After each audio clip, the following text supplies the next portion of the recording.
The unthinkable truth. You've been lied to.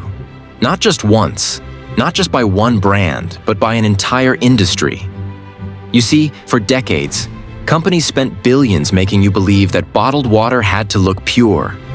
Blue labels, soft mountain imagery, clear plastic. They told you that's what hydration should look like. And then, along came Liquid Death. A brand so stupid, so absurd, that every expert laughed at it. Nobody's going to buy canned water that looks like a beer, they said. And yet, today, Liquid Death is a billion-dollar cult. How? Because they didn't just sell water. They sold a rebellion. And that's where the real story begins. The trap. How every other brand fell for it. Let's talk about the invisible script that runs your life. The unspoken rules that control your decisions. The beverage industry mastered this script. Healthy drinks should look fresh. Water should be in plastic. Good branding means looking clean and corporate. That's how companies trapped you into playing their game. And Liquid Death? They torched the whole rulebook. While every brand fought to look pure, Liquid Death made their water look dangerous. While others used happy family-friendly marketing, they slapped skulls on their cans and called it "Murder Your Thirst." And here's the kicker. They weren't selling water at all. They were selling identity. The mind trick. Why dumb ideas work. Pause for a second. Why did this work? Why did a beer can water brand explode while smarter, safer brands struggled?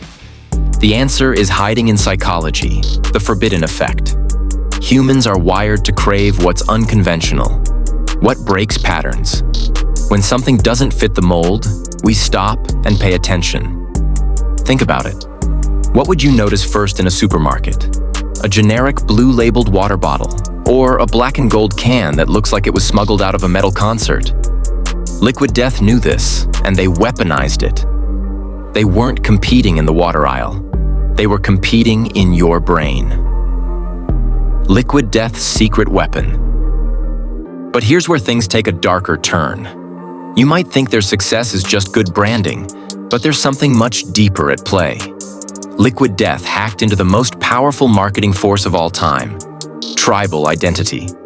They didn't just make customers, they built a cult. Look at their messaging. Murder your thirst, death to plastic. Join the thirst executioners. They turned drinking water into an act of rebellion. You're not just staying hydrated, you're sticking it to corporate plastic polluters. You're not just buying a drink, you're joining a movement. And suddenly, it's not about the product anymore. It's about who you become when you buy it. The hidden war you never noticed.